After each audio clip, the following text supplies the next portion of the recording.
Hare Krishna. Welcome to our reading of Srila Prabhupada's books. As you may have seen the title, if you're new to our YouTube, please make sure that you hit that subscribe button, become involved, and like the video, share them. We're reading today Dharma, the Way of Transcendence. And our whole plot is that reading is the same as hearing. And the process of Krishna consciousness begins with Shravanam. Shravanam means to hear. So we will be hearing Srila Prabhupada in the next coming week in this wonderful book, Dharma, the Way of Transcendence. So I will begin chapter 1. So welcome to everyone. And thank you for taking time out to hear. Make sure that you join the family, subscribe to our channels, USA 108 on YouTube. So we start with invocation. Om Jnana Timirandasya Jnananjana Shalakaya Chakshurun Militam Yena Tasmai Shri Gurave Namaha Shri Chaitanya Mano Bhishtam Stapitam Yena Bhutale Swayam Rupa Kadamayam Dadati Swapadantikam Vanchakalpatarubhyascha Kripa Sindhubhya Evacha Patitanam Pavenebhyo Vaishnavibhyo Namo Namaha Jai Shri Krishna Chaitanya Prabhu Nityananda Shri Advaita Gadadhar Shivasadi Gaura Bhaktavinda Hare Krishna Krishna Krishna Hare Hare Hare Rama Rama Rama Hare Hare. So welcome, Hare Krishna. We will be reading Dharma, the Way of Transcendence by His Divine Grace A.C. Bhaktivedanta Swami Prabhupada. And this series will be for 16 episodes. So buckle up and hear. By hearing, we are able to assimilate and we can put into practice and realize.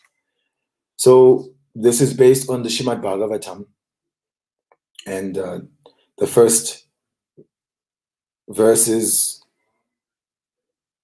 Savai Pung Sang Parodamo Yato Bhakti A Dokshaje Ahaituki Apartyata Yayatma Suprasidati, which is the supreme occupation, Dharma, for all humanity is that by which man can attain to loving devotional service unto the transcendent Lord.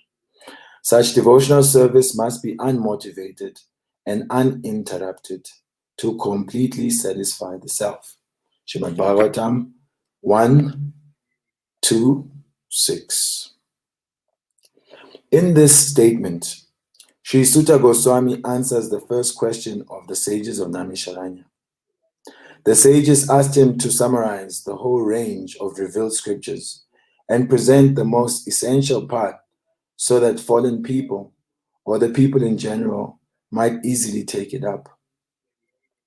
The Vedas prescribe two types of occupation for the human being.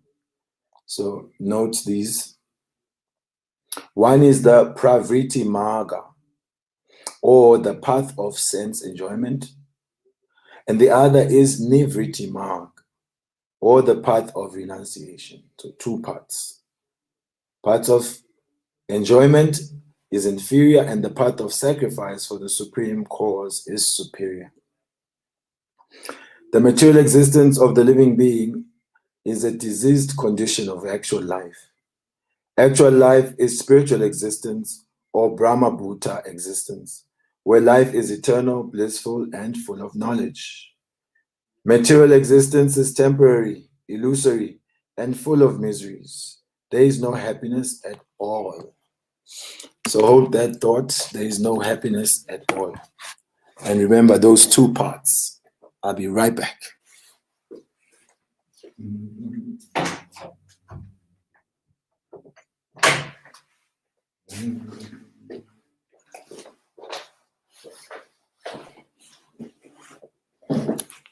Okay.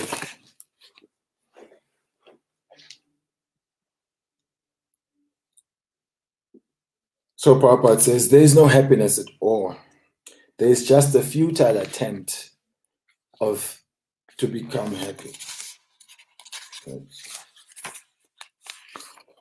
The futile attempt to get rid of the miseries and temporary cessation of misery is falsely called happiness. Therefore, the path of progressive material enjoyment, which is temporary, miserable, and illusory, is inferior. But devotional service to the Supreme Lord, which leads one to eternal, blissful, and all-cognizant life, is called the superior quality of occupation. This is sometimes polluted when mixed with the inferior quality. For example, adoption of devotional service for material gain is certainly an obstruction to the progressive path of renunciation. Renunciation or abnegation for ultimate good is certainly a better occupation than enjoyment in the diseased condition of life. Make a note of that. Renunciation or abnegation for ultimate good is certainly a better occupation than enjoyment in the diseased condition of life. Such enjoyment only aggravates the symptoms of disease and increases its duration. Therefore, devotional service to the Lord must be pure in quality, that is, without the least desire for material enjoyment. One should therefore accept the superior quality of occupation in the form of devotional service to the Lord without any tinge of unnecessary desire, fruitive action, or philosophical speculation. This alone can lead one to the perpetual solace in his service. We have purposely denoted Dharma as occupation because the root meaning of the word Dharma is that which sustains one's existence. A living being's sustenance of existence is to coordinate his activities with his eternal relationship with the Supreme Lord, Krishna. Yeah. I have some music in the background just to create some ambience. Because service has to be done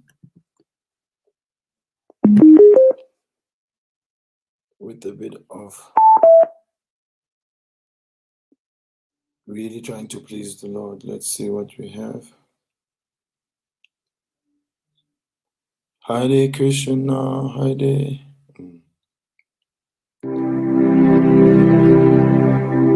Can you hear that?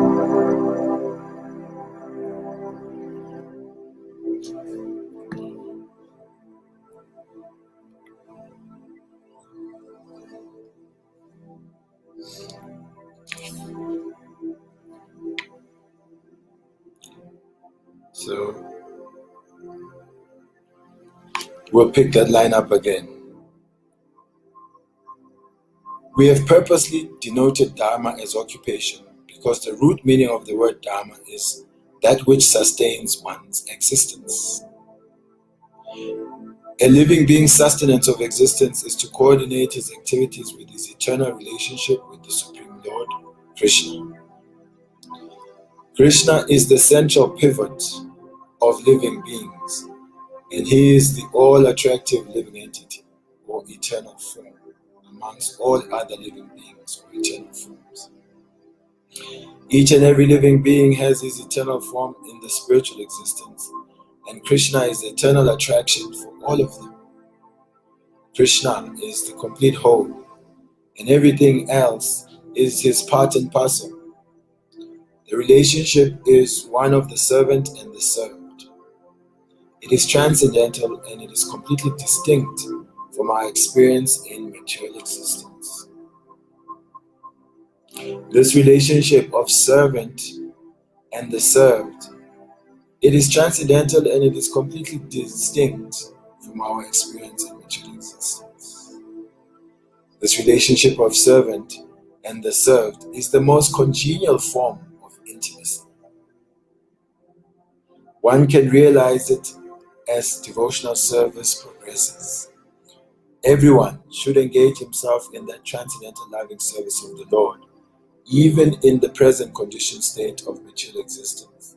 That will gradually give one the clue to actual life. This is amazing. This line, this relationship of servant and the served is the most congenial form of intimacy. We are all hankering for complete self-satisfaction or Atma Suprasidati. But first, we must know what the real self is. The word Atma or self refers to the body, the mind, and the soul. Actually, we are spirit soul covered by two kinds of garments. Just as a gentleman is covered by his coat and shirt, so I, the soul, am covered by a gross body consisting of the physical senses and a subtle body consisting of mind, intelligence, and false ego. A person covered by false ego identifies with his body. When asked who he is, he will answer, I am an American, I am a Chinese, I am a South African, I am Japanese, etc. But these are bodily designations, they are not his real identity. The Vedic literature teaches that one begins to understand his real identity when he thinks Aham Brahmasmi. I am Brahman, or spirit soul. Therefore, the Vedanta Sutra says, Atato Brahma Jigyasa. Now one should inquire about spirit. The human form of life is meant for advancing in knowledge of spirit. And this knowledge is the beginning of real happiness. Everyone is hankering for happiness because by nature we are happy. Anando Maya Vyasat. As spirit souls, we are naturally happy, blissful. But we are suffering because we have been covered by 5 gross material elements: earth, water, fire, air, and ether. And 3 subtle elements: mind, intelligence, and false ego.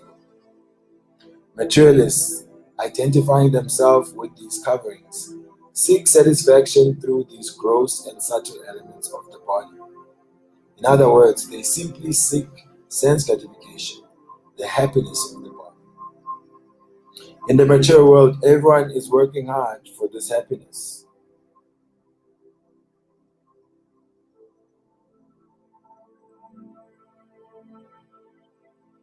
Some people try to be happy by gratifying the physical senses, and some try to be happy by gratifying the mind in such pursuits as art, poetry, and philosophy. But neither gross nor subtle sense gratification can give us real happiness, because real happiness belongs to the soul. And we actually see that although people are endeavoring throughout the world for bodily comforts, for sense gratification, they are not happy. Hare Krishna, Pavel, Prabhu, welcome. They cannot be happy because the basic principle of happiness is missing. Suppose you have a nice coat. If you simply show the coat and iron the coat and keep it very carefully, you will never be happy. Similarly, now you are trying to get happiness from gratifying the coat of the body, but that is not possible. Happiness comes only when you make the soul happy.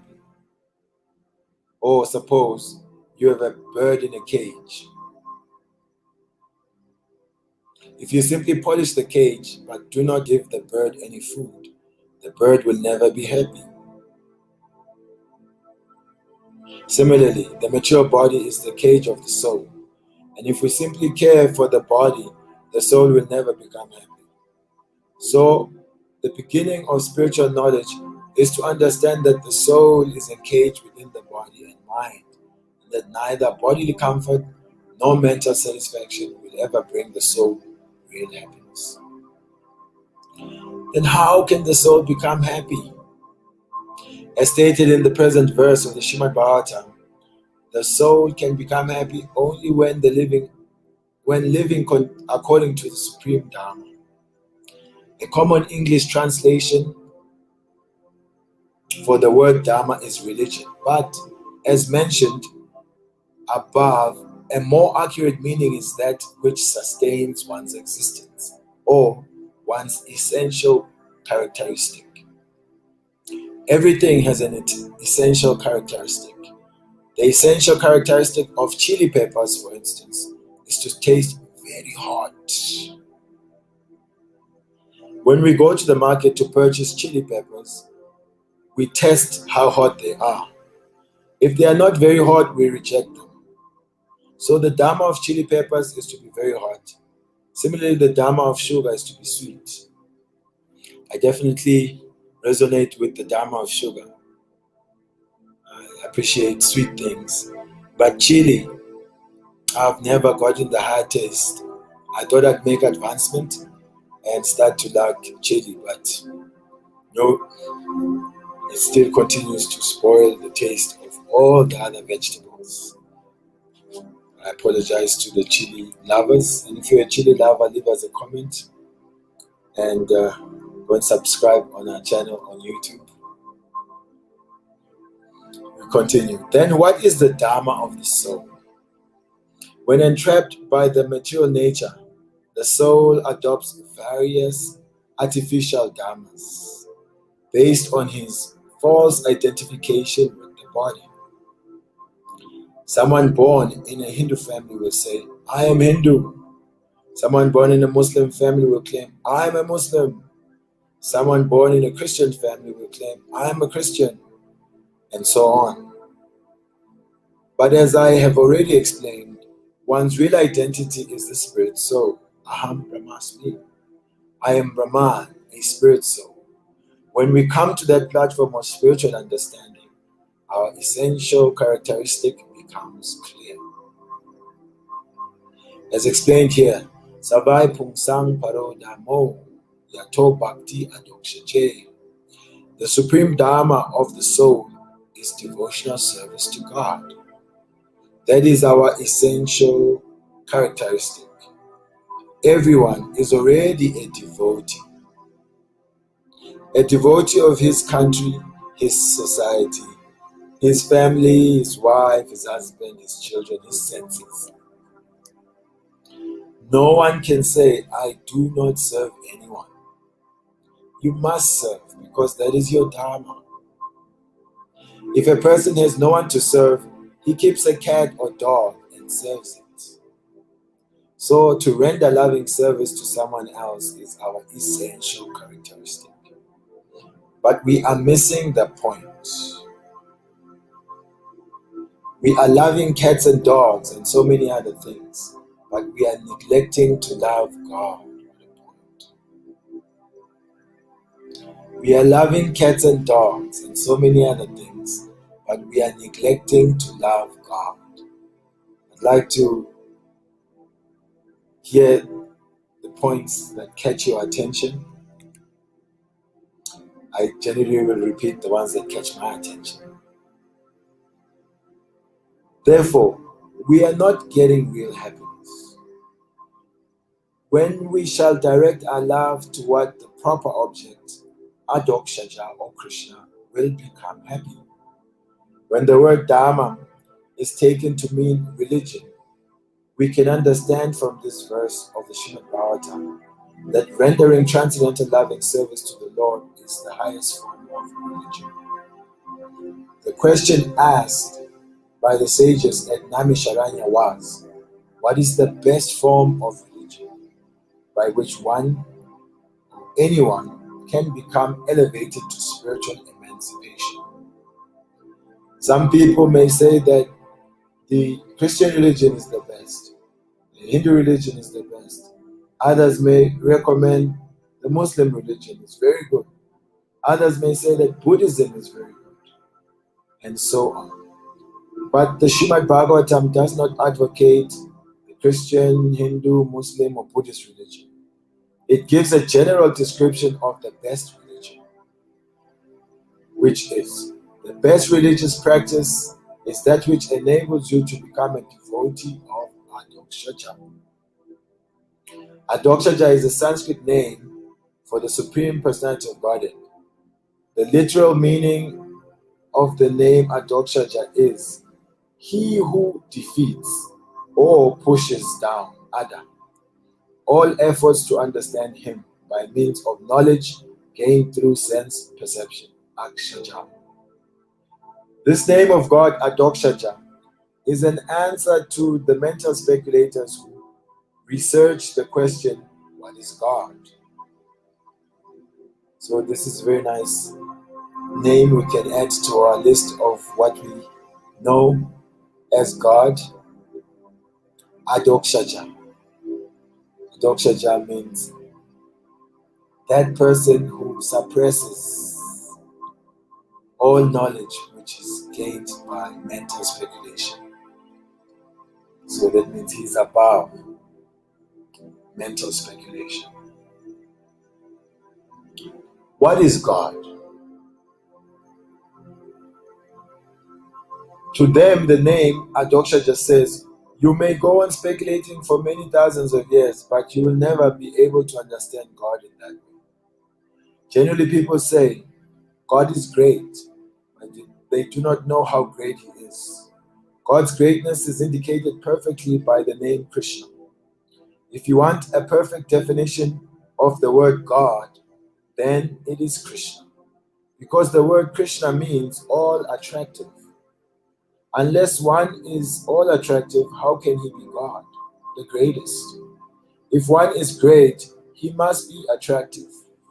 For example, John D. Rockefeller and Henry Ford were considered great men because they were very rich. And their great wealth made them attractive. So wealth is one feature of attraction. Therefore, God must be the most wealthy person. Beauty is another attractive feature. So God must be the most beautiful person. Many people, when they see a picture of Krishna, are convinced they have never seen such a beautiful person, although he's a little blackish. Similarly, Krishna fully possesses the attractive opulences of strength, wisdom, fame, and renunciation. And because these 6 opulences of infinite wealth, beauty, strength, wisdom, fame, and renunciation make him all attractive, God is known by the name Krishna. So here I make my proposal. Wherever people are talking about black people, I would say they are Krishna people. Krishna also means black. Krishna's beauty of being a supreme, all attractive black person can never be surpassed or even approached. In this material world, they call people like myself black people, but this is just the derogatory term that was coined by colonial masters and slave masters to put on a negative identity on people of African descent. By saying black, you take away the person's cultural background, their geographical background. You divorce them from an identity. So this calling people by certain colors is completely a Mayic conception. It's Maya. You find this identity, white people. What is this? There is no white person. If you want to look at what white looks like, open a book. I've never seen someone that color. But when you want to colonize the mind of someone, then you create white, which means pure, white like the angels in heaven, and then you also make God white. Here we read Krishna is black. So this black of Krishna is the original source of all beauty. But in this material world, when they say black man, they mean cultureless, criminal, dubious, negative. We should rather refer to people according to their geographical and cultural identification. So African, or someone is from Botswana, from Lesotho, from China, like this. So Krishna people, everyone is Krishna's son and daughter. With these transcendental opulences, he can attract the richest person, the most beautiful person. Hare Krishna Narottam Prabhu, to have you with us. The richest person, the most beautiful person, the strongest person, the wisest person, the most famous person. This is Krishna. Krishna is not lacking in any aspect. Such infinite attractive features are impossible for us to understand through mental speculation based on sense perception. And so Krishna is also known as Adokshaja, the name used in this verse of the Srimad Bhagavatam. So here, the Srimad Bhagavatam gives a simple definition of the best religion. That religion is best by which you can develop your devotion and love for God. How nice this definition is. You may follow Christianity, Hinduism, Buddhism, Islam, it doesn't matter. But the test of your success is how far you have developed love for God. If you have developed your sense of love of God, you have actually followed religious principles. Religion does not mean that you go to a temple, a mosque, or church or synagogue, and as a matter of formality, observe some rituals, give some donation, and then come back home and do all kinds of nonsense. That is not religion. Suppose someone is said to be great. What is the proof of his greatness? He must have great riches, knowledge, influence, beauty, etc. Similarly, what is the proof that someone is a man of religious principles? The proof is that he has developed love of God. Then he is religious. Now, someone may say, oh yes, I love God. I really love God. I love God. It's like people say, I love Coke. I love cakes. I love BMW. But what is the nature of that love? In our experience in this world, we commonly see that a man will love a beautiful girl. But for how long? As long as she is beautiful. And a girl loves a boy for how long? As long as his pocket is all right. This is not love. It is lust. So here's a quotable. You can note this one.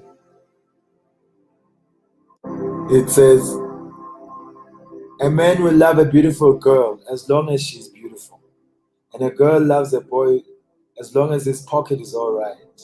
Prabhupada says this is not love.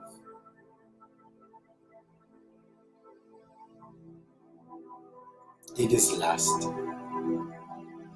I love your skin, I love your money. That is not love. Here the Srimad Bhagavatam states that love of God must be ahaituki, free of selfish motivation. Hare Krishna overcame.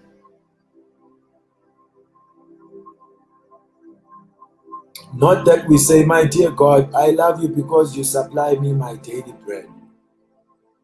Whether in the church, temple, or mosque, people generally offer the same kind of prayer. Oh God, give me my daily bread. In India, people generally go to a temple and pray, my dear Krishna, I am in difficulty. Please get me out of it. Or I am in need of some money. Kindly give me $1 million. This is not love of God. Of course, this kind of religion is far better than atheism. As Lord Krishna states in the Bhagavad Gita, Shatu Vidya Bhajante Imam Jana Sukritino Arjuna. Anyone who goes to God and asks for some benediction is a pious man. But he is not a devotee.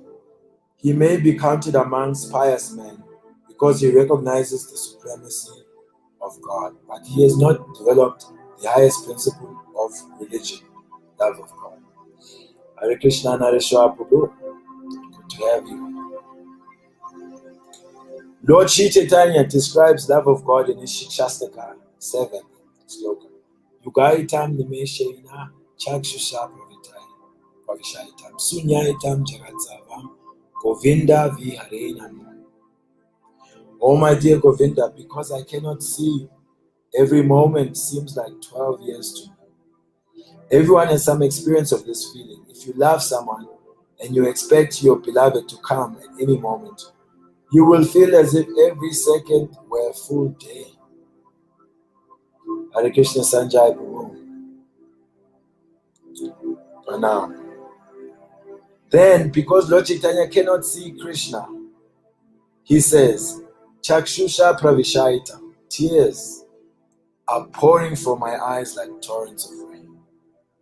And Shunyaitam Jagatsavam, I see the whole world as vacant. And on all account of separation from Govinda or Krishna, Govinda Viharena. When you cannot tolerate separation from Govinda, that is pure causeless love of God. The next word used in the present verse of the Srimad Bhagavatam to describe pure love of God is apratihata, which means without being hampered for any reason. Sometimes people say, I cannot love Krishna because I'm a very poor man. Or I cannot love Krishna because I have no education. I cannot study Vedanta philosophy. No. To love Krishna, you don't require any material acquisition. You can begin developing your love of Krishna simply by bringing some fruit or a flower to the temple and offering it to the deity, the form of Krishna. That is one of the 6 signs of love Rupa Goswami describes. This is in the Upadeshamrita, the 4th verse. Dadati prati grinati, uyam akyati prichati, Bhunte bojayati chaiva sadvita pritilakshanam. First, you must give something to your beloved and accept something from your beloved. If you simply go on accepting but you do not give anything, then there is no love. If you simply go on accepting but you do not give anything, then there is no love. Then, Guyam Akyati Prichati, you should not keep anything secret within your mind, and your beloved should not keep anything secret within his or her mind. And Bhunte Bojayate Chaiva, one should give the beloved eatables and accept eatables from him or her. When we cultivate these 6 kinds of loving exchanges with Krishna, we develop pure love of God.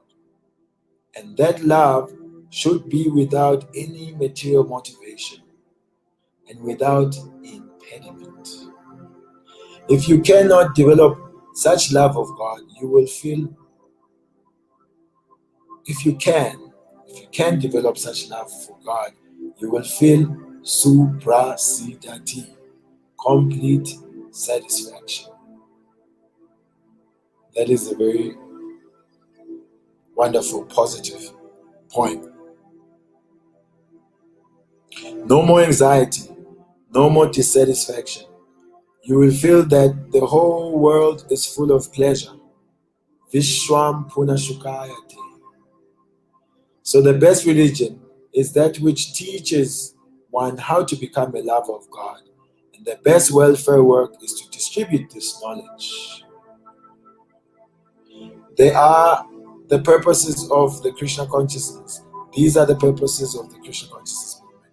Krishna consciousness is such a beautiful thing. It does not depend on what? On any material acquisition, nor can it be checked by any impediment. In any part of the world, at home or away from home, you can chant the Hare Krishna mantra in ecstasy and attain love of God very quickly. Hare Krishna, Krishna Krishna, Hare Hare, Hare Rama, Rama Rama, Hare Hare. Hare Krishna, Mother Ganga. Good to see your comment. So Nareshwar Prabhu, you can just head on to our channel, Savia the Monk, on YouTube, and you will find the classes there. If you look at the top corner of our screen, Savia the Monk, this is our YouTube channel. Please go there, like the video, share them, and subscribe. So we've come to the end of our reading today of the first chapter of Dharma, the Way of Transcendence, by His Divine Grace, A.C. Bhaktivedanta Swami Prabhupada.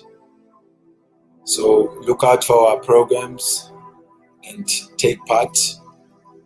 Leave us a comment and also subscribe on YouTube, Savia the Monk. Thank you very much. Srila Prabhupada Ki Jai.